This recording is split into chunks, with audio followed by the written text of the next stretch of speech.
Programa Visão Espírita.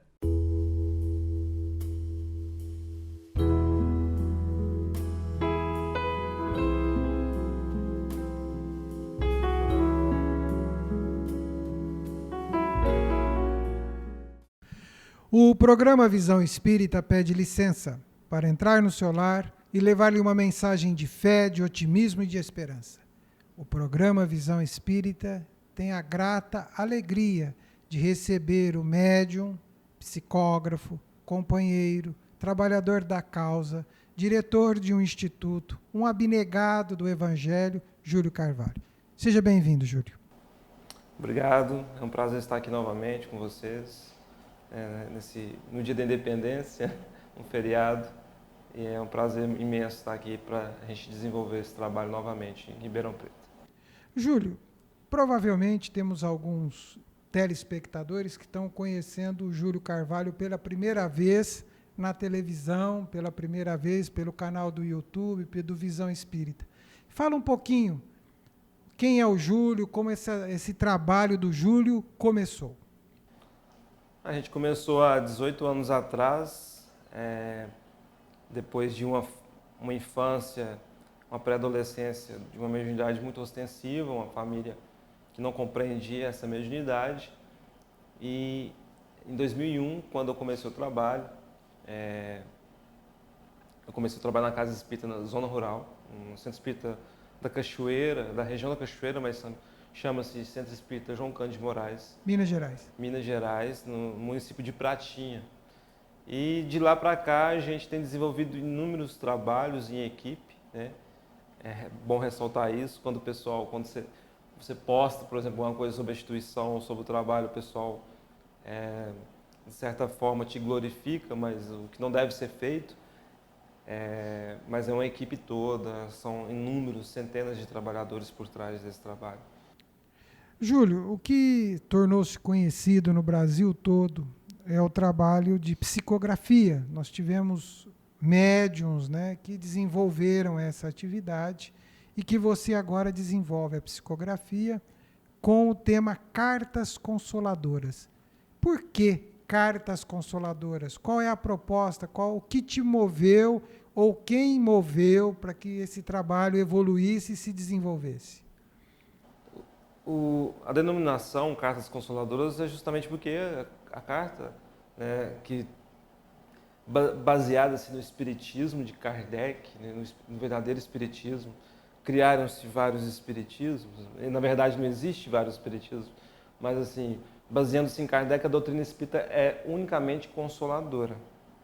Então tudo que sai dela é consolador. Pode parecer pretensão falarmos que somos fidelíssimos a Kardec, mas a intenção é essa. É tratar a mediunidade santamente, é tratar o trabalho com seriedade. E essas cartas, então, têm o intuito de consolar. Então, possam ser que venham de mentores ou de espíritos familiares, a intenção é levar esse trabalho para consolar corações que estejam desesperados. Então, a partir daí, o próprio público começou, eu vou nas cartas consoladoras, porque me consola ouvir que seja o mentor dando um conselho, que seja o filho que escreve, o pai, o avô, né? Porque existe uma generalidade de psicografias de filhos para pais, para mães, mas na verdade o trabalho envolve muito mais do que isso, né? Envolve um despertar também para a pessoa que está perdida na vida, que quer tão simplesmente um conselho, e que isso vem através de cartas. Júlio, nós espíritas, né, somos aqueles que defendem que a vida continua, que vivemos outras vidas, vivemos essa e viveremos outras, e temos um intercâmbio entre o mundo corpóreo e o mundo incorpóreo, entre os espíritos encarnados e desencarnados. A mediunidade de Cartas Consoladoras faz com que você se aproxime de mentores, mas também te aproxima de outros desafios. Quais são os desafios que o médium Júlio enfrenta e tem enfrentado? Eu considero a fala do Chico importante nisso, porque o Chico falava que o maior problema do médium é ele mesmo. Quando a gente olha para a história do Chico, quando eu li sobre o Chico, eu procurei me informar muito, porque graças a Deus, quando eu cheguei no trabalho, já com a mediunidade assim, muito ostensiva, eu desenvolvia isso na escola, então eu fui muito bem recepcionado por pessoas sérias. E sempre falava para mim, olha, é uma tarefa difícil, não é fácil. Eu pensava assim, mas será que é tão assim? O povo coloca dificuldade, será que não é a resistência deles, ou o ponto de vista deles? E quando eu fui ler Chico, de verdade, não os textos bajuladores referentes ao Chico, quando eu fui conhecer o Chico, eu vi assim que eram todos os dias desafios para ele. Muitos desafios. Chico era um líder, né, que tão simplesmente queria divulgar um trabalho de amor e que frequentemente estava estampado em jornais que difamavam ele mesmo. Então, quando eu vi aquilo, eu pensava assim, mas será que vai ser assim? São tempos modernos. E tem uma fala do Chico, em que ele fala assim que ele tinha muita compaixão dos médios que viriam em tempos atuais, porque o movimento espírita quase não tem nada de bom, de confortante a oferecer. Então, simplesmente crítica. A gente atravessa um momento difícil no país, no mundo inteiro, de uma crítica de perseguições inúmeras. Mas esses desafios, eles estão dados a qualquer criatura que queira fazer algo. Né? Se você é um músico, você vai ter um público que agrada e desagrada. Se você é um filósofo, você vai ter também o mesmo público que agrada e desagrada. Então eu acho que o maior desafio do médium, em todos os tempos, vai ser a sua aceitação diante daquilo que ele tem que atravessar. Porque a consequência de um trabalho, do trabalho que você vai fazer, principalmente no bem, é impossível você tentar acender uma luz sem incomodar as trevas. Qualquer casa espírita, qualquer médium iniciante, a gente vê hoje muito as pessoas sem esperança. A gente está em setembro, né? Um mês que falamos sobre o Setembro Amarelo e tudo, e sobre a prevenção do suicídio, e é um mundo sem esperança. As pessoas, elas ofertam palavras duras às outras.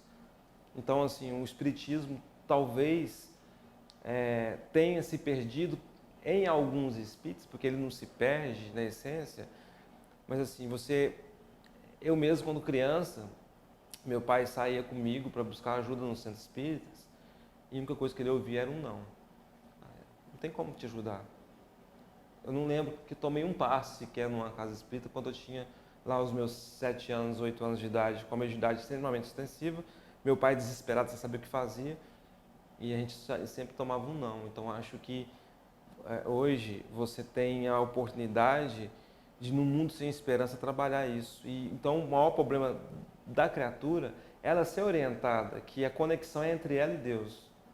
O resto é secundário. Amareis a Deus sobre todas as coisas, e o próximo como a si mesmo. Então, o primeiro dos ensinamentos que deveriam ser colocados em prática. Então, acho que a gente tem que lembrar que toda a vida, toda a tarefa, não só a mediúnica, o maior desafio sempre será nós com nós mesmos. Uma questão muito pessoal, de encarar os desafios, de você saber perder, de você saber ganhar, de você estar numa condição hoje e outra amanhã. Então, você encarar esses desafios e manter a fé. Então, eu não considero que existam outros problemas, porque outros problemas sempre virão. Basta você estar encarnado para você estar doente, basta você estar encarnado para você ter que conviver, e basta conviver para você encontrar problemas nas pessoas. Então, é a questão íntima, pessoal de cada um. O Chico, ele conseguiu atravessar todos esses problemas. Eu fico pensando muito no Chico, porque ele tem que ser uma referência para médium, não tem outra referência. Tão positiva quanto a de Chico, porque é uma referência muito positiva de alguém que completou sua tarefa com êxito e que deixou um legado de amor. O que o Chico teve de bom durante a encarnação dele? A não ser consolar. Porque se você for olhar fatores da vida, o Chico, ele tinha uma saúde extremamente frágil, ele foi uma figura extremamente perseguida até os últimos dias de sua vida física. O Chico teve problemas todos os dias, incompreensões, perseguições, calúnias, difamações E assim foi durante todo o seu processo. Então, eu acho que o maior problema que ele teve foi ele aceitar isso. A gente vê isso na obra, né? As Vidas de Chico Xavier, de Marcelo Souto Maior, quando você vê um Chico que estava frustrado, cansado. Marcelo Souto Maior ainda fala que em 1944 o Chico parecia estar capotando, cansado. Era um Chico jovem ainda que esperava alguma coisa da vida, né? Quando ele conversa com Emmanuel, você vai chegar ao 100º livro. E se eu não quiser? Se você não quiser, a gente pode desencarnar você. E, então, assim, Confortável, né? Isso. Ele queria tocar piano, o Emmanuel não deixou, não tem tempo para isso. É uma disciplina, uma dedicação muito intensa. Mas você viu um Chico que só realmente conseguiu brilhar de verdade, que conseguiu encaixar-se depois de anos, depois de um tempo em que ele viu que a tarefa dele era de amor, era de se doar, era de ter a vida desapropriada em prol do próximo. Então, o maior problema é a gente encarar a nossa tarefa na Terra. Quando a gente não encara, a gente vai viver sempre em conflito. Resignação, resiliência, renúncia, persistência, paciência, né? Perseverança, determinação são características que se exige do médium, né? E de um médium como o Júlio, que hoje é uma figura pública, né? O Júlio é uma pessoa do movimento espírita, do meio espírita, mas é do Brasil, de Minas, de São Paulo, do Rio. Então você se tornou uma pessoa pública. Quem é público está mais exposto. Se está mais exposto, sofre mais por conta da exposição. Mas o que nós queremos que o telespectador saiba é quanto tempo, quantas horas o Júlio dedica do Júlio para o trabalho do Júlio. Porque o Júlio acabou de considerar o desafio da vivência. Então, quantas horas o Júlio dedica para o trabalho do Júlio? Olha, os últimos tempos para mim têm sido de grande aprendizado, porque por mais que se torne uma figura pública, né, eu ainda não me considero, sabe? Assim, eu tentei deixar que a vida seguisse seu curso normal. Eu vi muitas vezes e até tive muitas pessoas que se afastaram porque elas queriam me modelar uma outra forma. Então, de repente, eu venho para um programa, mas você não vai com a roupa melhor? Não, porque acho que eu que tenho que ir melhor. E eu tive muito desafio na minha vida. Assim, com 12 anos, meu pai mudou para a roça e muito motivado às questões mediúnicas minha e do meu irmão, que era um problema em 97. Um mês antes de completar 13 anos, a gente mudou para a roça. E ali eu comecei a trabalhar na roça, colhendo pimentas. Então, assim, era um trabalho extremamente agressivo, né? Hoje tem todo um cuidado para uma criança dessa idade não trabalhar e dedicar-se aos estudos. E naquela época, quase que o estudo era uma coisa secundária. Se você quisesse estudar, você tinha que estudar à noite. Então, na nossa região, quando eu cheguei aos 13 para 14 anos, eu comecei a estudar à noite, porque o município entendia que atrairia mais para a escola essa faixa por causa do trabalho árduo na roça. Então foi assim, eu sempre fiz trabalho assim de muita dificuldade, ir para a roça, para o trabalho, e isso ajudou o trabalho do Júlio, da pessoa Júlio. Isso foi muito importante para mim. Olha, para você ver, eu dormia pouquíssimo, porque eu tinha que chegar da escola à noite, mais ou menos 11 horas da noite, e sob a luz de lamparina fazer as atividades da escola do dia seguinte, que tinham sido passadas, porque no outro dia eu não teria tempo, eu teria que acordar cedo para trabalhar e seguir aquele curso. Eu andava 4 quilômetros para pegar a Kombi para ir para a escola. E assim como descia também de noite, e meus espíritos para voltar para casa. Eles iam batendo um papo com você Isso. até chegar em casa. E aí, isso ajudou muito a formação. E eu nunca quis mudar isso, né? Todo mundo que me acompanha sabe que eu trabalho ainda na roça, continuo com o mesmo estilo de vida. Sempre trabalhei para mim, sempre com muita dificuldade. E essas dificuldades, ao mesmo tempo, me ensinaram muita coisa. Então, tem 2 trabalhos aí.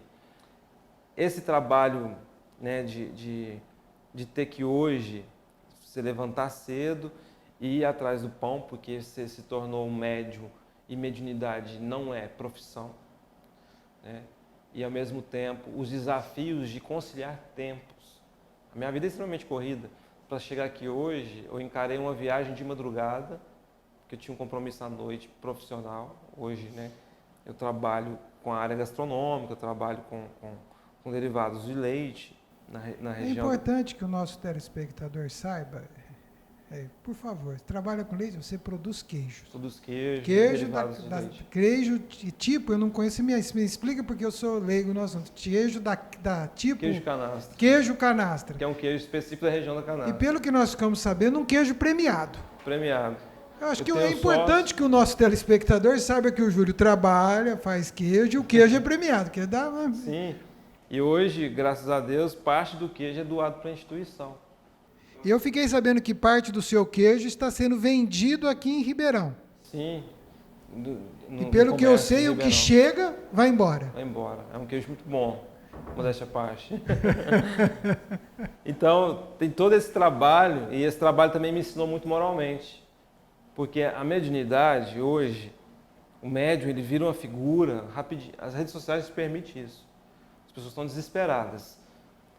E sempre a nossa intenção foi o trabalho com amor, e não em nenhum tipo de outro interesse. A instituição que fundamos, por exemplo, criou-se um grupo de alojamentos, e que desde o início não cobraremos nenhuma taxa de alimentação básica e nem taxa de alojamento das pessoas.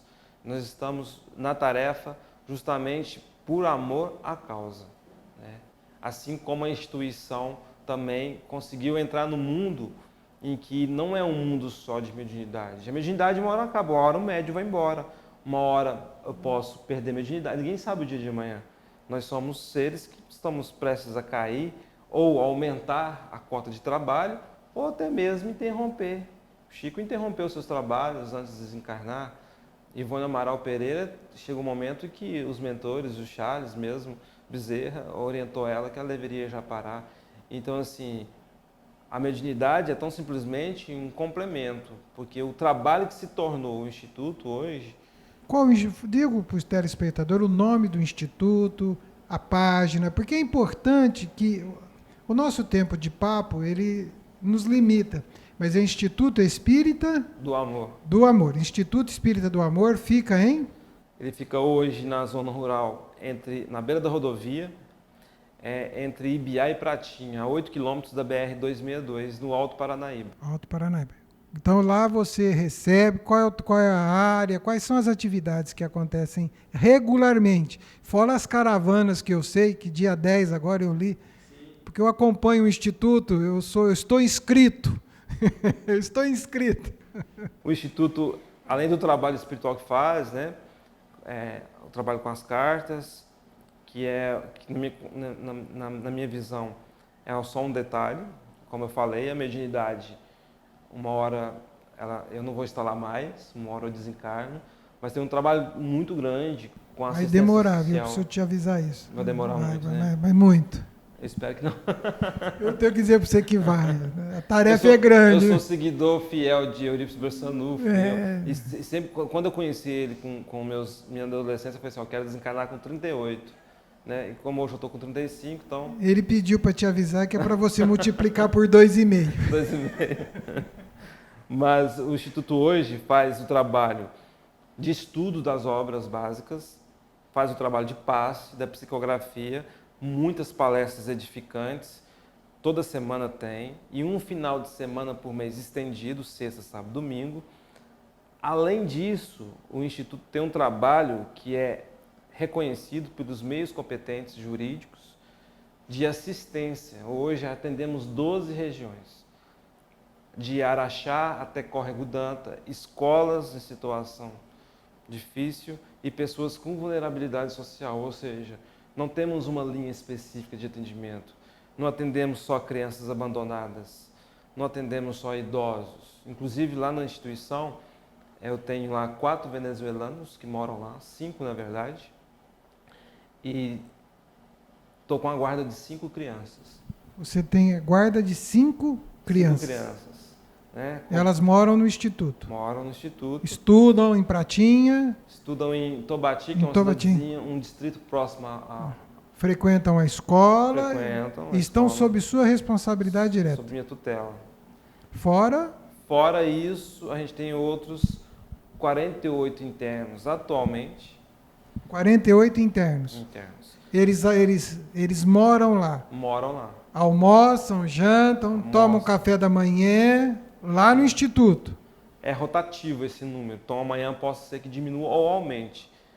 Porque eu faço um trabalho desde quando eu comecei com moradores de rua. E hoje, antigamente... Que você os leva no seu carro. Exatamente. Você é chamado na cidade, pelo que nós sabemos, você não vai com o carro do instituto, você vai com o carro do Júlio, coloca eles no carro do Júlio e leva para o instituto. Exatamente. É isso? Entendi. Diante da aceitação deles, porque a diferença social de 18 anos atrás é que 18 anos atrás, quando eu comecei o trabalho, morador de rua era tão simplesmente bebuns ou quem tivesse um problema mental. Hoje a gente tem situação de morador de rua porque não tem opção mesmo. Então, assim, a gente tem lá uma situação, atende pessoas com vulnerabilidade social, famílias que a casa incendeia, que a casa cai, a gente tem uma região muito pobre lá, pessoas que vêm de fora. E o mais interessante é que desse tempo para cá, os espíritos falaram assim, olha, você vai começar agora não só a trazer notícias dos filhos que se foram para suas mães, mas você vai impedir que alguns se vão. Aí eu pensei assim, o que eu vou fazer? Vou virar médico? Que era um dos meus sonhos da adolescência. Impedir que a vida acabe, a vida física. E foi aí que comecei a compreender, porque quando eu comecei a trabalhar no instituto, eu rezava muito, porque eu atendia os moradores de rua, levava comida, cobertor, dava assistência, levava no médico, mas não tinha para onde levá-los. Eu pedia muito aos espíritos assim, olha, não me tragam trabalho fixo com dependentes químicos. Foi a mesma coisa que falar assim, traga ele primeiro. Você não combinou com eles antes? Aí que tá, né? Então, assim, o Instituto hoje faz um trabalho terapêutico antidrogas. Então, assim, você vê uma mãe, né, que vê o filho dela se recuperando, é muito bom. Tem uma energia diferente. A gente leva... Tem alguns terapeutas que nem conseguem explicar.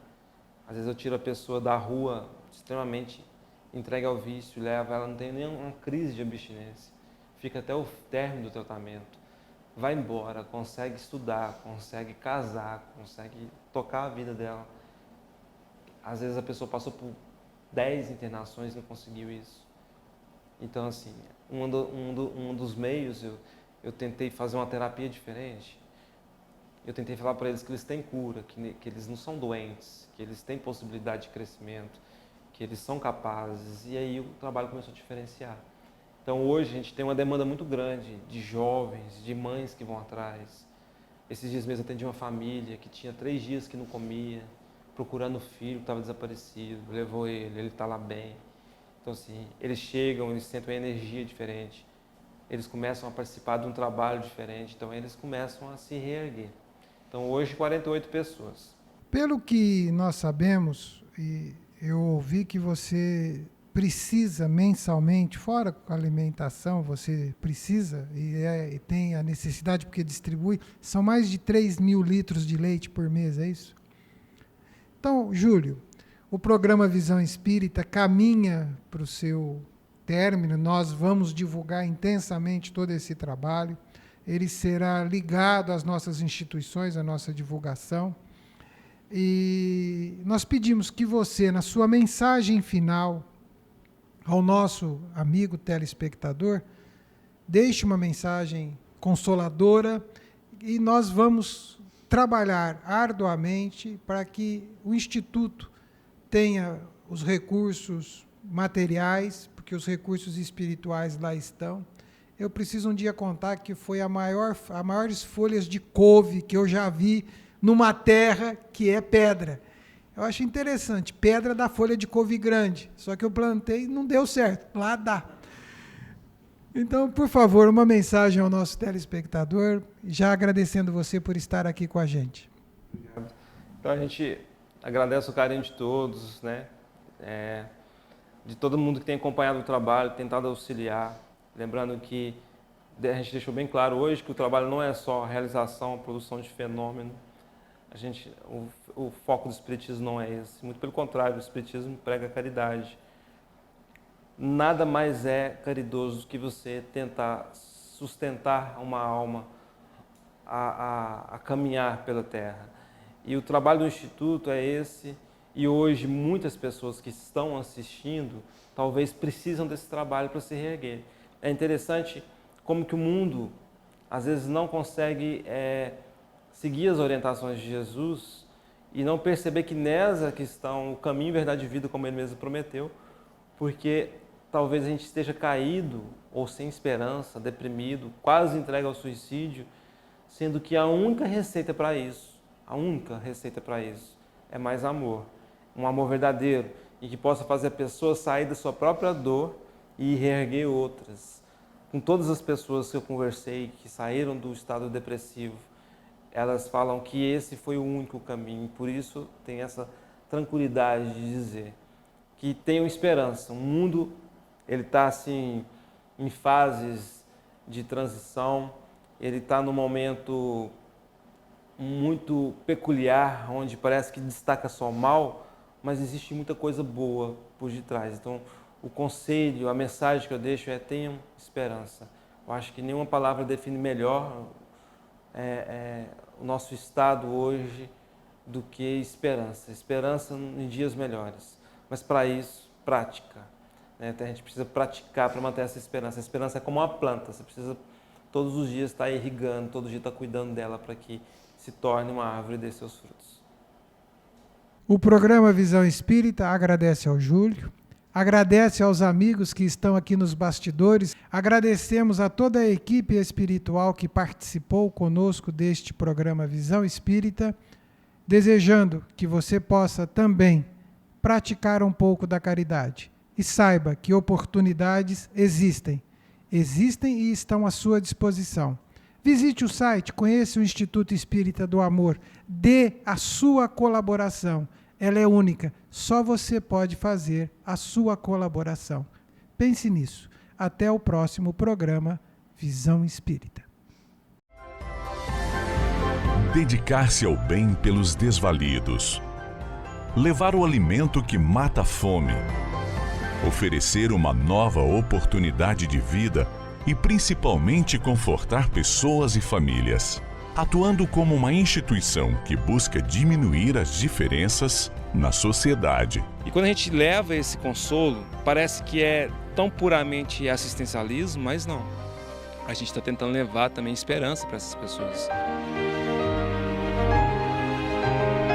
O Instituto Espírita do Amor, localizado na zona rural entre as cidades de Pratinha e Ibiá, em Minas Gerais, é uma instituição filantrópica de utilidade pública que se revela pelo trabalho diferenciado de amor ao próximo. Porque o Instituto ele cuida de crianças a idosos, né? A gente tem aqui internos crianças, de animais abandonados a pessoas com situação de moradores de rua. Fundado em 2015 e com uma infraestrutura dentro das normas legais, o Instituto do Amor, além de amparar pessoas e famílias carentes, oferece atendimento psicológico aos internos e assistidos e disponibiliza em sua sede consultórios médicos e odontológicos com profissionais voluntários e tratamento gratuito. E você pode nos ajudar. Colabore com o Instituto Espírita do Amor e faça diferença na vida de muitas pessoas. Acesse o site institutoespiritadoamor.com e saiba como colaborar ou ser um voluntário. A gente sempre precisa de ajuda, então a gente está fazendo esse apelo justamente para as pessoas virem, conhecer, tentar ajudar, expandir esse tipo de auxílio.